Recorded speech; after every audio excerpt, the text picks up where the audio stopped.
Kyle, right here. What's up? What's up, man? Since you got back to the UFC, it's been, I think it's been China, MSG, and now fighting at the White House. So I've been asking everyone this, just how's life been since this announcement? Did you even expect to be on it? And I guess does it actually feel bigger preparing for a fight?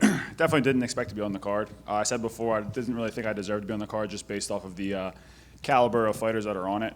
But if you take a look at it and kind of take a step back and look from the outside, like my story and stuff like that, I think it all comes together that, me being on this card, kind of shining on this card, you couldn't have written it any better to have a story like this.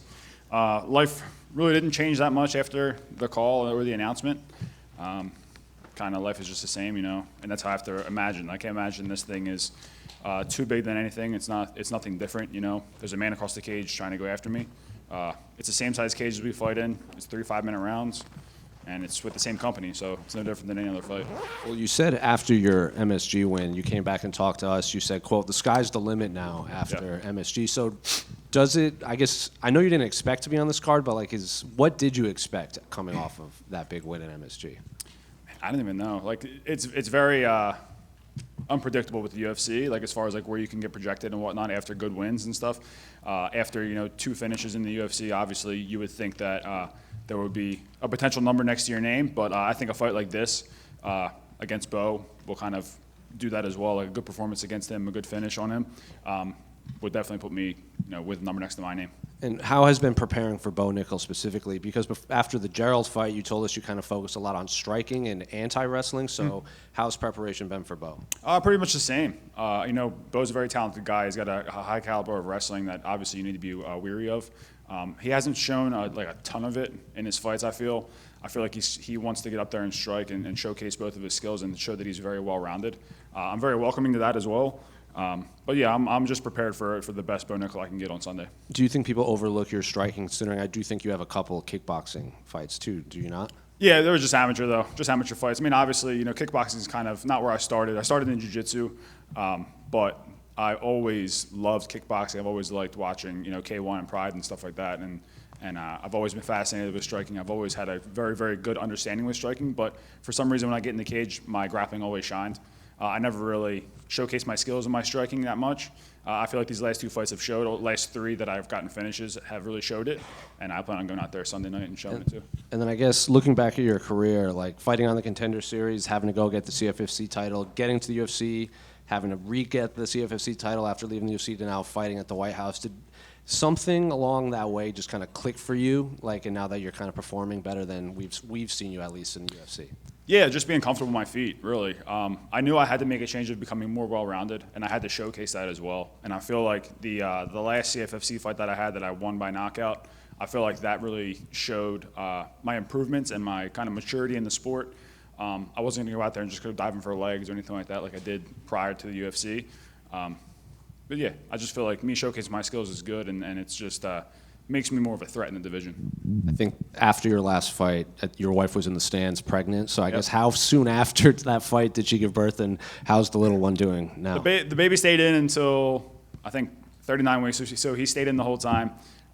She had to get a C-section because it was breech. So her recovery and stuff has been a long time. But the baby's great. He came out. He was huge. I think it was almost 8 pounds. And yeah, he's a big boy. And my wife is 4'11", so that tiny woman holding a big baby like that, it's rough. But yeah, he's really good. He's probably about 20 pounds right now. He's a big, thick guy. So yeah. You said his middle name was going to be Atlas? Yeah, his middle name is Atlas. Yeah. First name is Cal. Worked out then, I guess. Yeah, that's right. He's bigger like. Kyle over here. Right. Bo Nickal is a Penn State alumni. You represent Philly. Who's the Pennsylvania crowd going to be rooting for on Sunday night? I mean, the wrestling community at Penn State is huge. They have a huge backing and very good support, which is good to see. I know all the diehards, the wrestling fans, are always on his side, which is fine. But yeah, I mean, it doesn't really matter to me. I'm just going out there to perform. I feel like whoever wins, they're going to support no matter what. But I'm getting my hand raised Sunday night.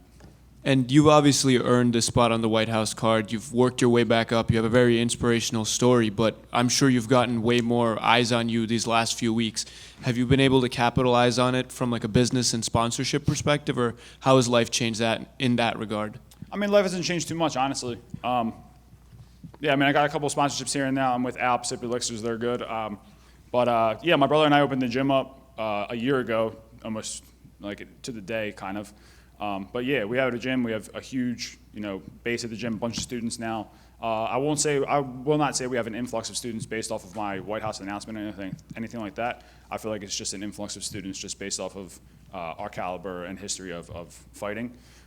But yeah, the gym is booming right now. We have a big team. I've also been going down to Marquez MMA and getting a lot of work in with those guys. I'm very grateful for them, and they're very welcoming. And yeah, any good looks I can get in Philadelphia, we're all one team. We're all supporting each other, and it's good to see. Awesome. Best of skill on Sunday. Thank you. Kyle over here on your right.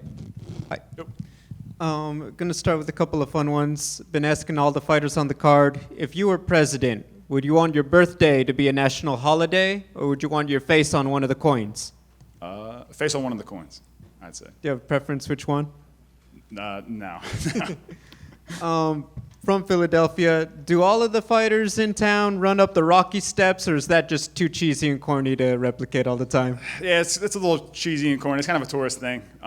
Obviously, you have to remember that Rocky's a movie, and it's not a true story. So I feel like Philadelphia gets it based off of that, and they think that it's a big thing. But you have to remember it's a story and it's fake. So. A couple more serious ones. Bo, it's out there. Obviously, he's visited the White House as national champ, played golf with the president, etc. Have you had to mentally hey, I know the VIP of the crowd is probably on both sides, but just hey, you got to tune it out like anything else. Have you had to kind of go through that mentally a bit? No, not really. I mean, I know that obviously you figured who was going to be on the card. You really didn't know who he was going to get off the card. I feel like they're trying to test him against me to see how well he does, and it's my job to go out there Sunday and prove that they're kind of wrong about him. But yeah, all that outside stuff is noise to me. It's not really anything personal or anything or whatever. Sunday night when the cage door closes, it's just me and him in there. I mean, he has the support of them outside, but that doesn't really bother me at all. Then, just final one. With your brother in the UFC, obviously, watch his career. Was there ever a time where it's hey, you see him main events, get the poster and everything? Obviously, you're working on it yourself, but siblings is hey, you see that, you're so close to it. Did you ever have to process any jealousy and just kind of put that aside? No jealousy whatsoever amongst me and my brother. My brother is my best friend. He's my number one guy. He's my number one training partner. There's nothing better than seeing your brother win. And obviously, if he wins, I win as well. So it's always good. It's always good to support. We've always been there in each other's corners. I've always backed him no matter what, and he's always backing me no matter what fight it is or whatnot. Seeing him do main events and stuff like that, obviously, that's something that, as a fighter myself, you want to chase as well. It's just extra motivation seeing him do it and get that stuff. But yeah, I mean, I know my time's going to come, and then this is just a start on Sunday night. Kyle, right here. You mentioned you're blocking out a lot of the outside noise around Bo, but do you feel if you win this fight, you're going to get the appropriate respect for what this does and for your career? Do you think a lot of it's going to be Bo wasn't this super fast track champion we thought he was going to be, and all this hype wasn't warranted? Do you think it's going to be focused on him, or are you going to get your appreciation? No, I mean, I think I'll get my appreciation off the win. I mean, I'm a talented guy. I know I'm very talented. I have the capability to go out there and win. I have stackable proof behind me right now that shows I started out 9-0. I'm on a 6-fight winning streak right now. I think I'm very respected in the sport. Am I overlooked? I feel like because I'm fighting Bo and because Bo has a bunch of clout. Yes, kind of. But again, I don't take it personally or anything like that. I'm just going out to perform on myself and make sure that I get the job done on Sunday night. And after that, potentially I have a number next to my name. Good. Hey, Kyle, so we just spoke on the radio a few minutes ago. Thanks for doing that. No problem. One question I wanted to ask you, I know you have a huge respect for the history of the UFC. If this fight were to happen 10 years ago, who do you think would be on the card? Wow. 10 years ago? I have no idea, man. Who were the champs 10 years ago? Well, you got Randy Couture, Matt Hughes. Yeah, obviously all George the big St. Pierre. Yeah, GSP, Anderson Randy Silva. Couture, yeah, all those big guys. Obviously, they would have a stack card that would be probably UFC 100, I guess, something like that. Yeah. All right, that's all. Good. Thank you, guys.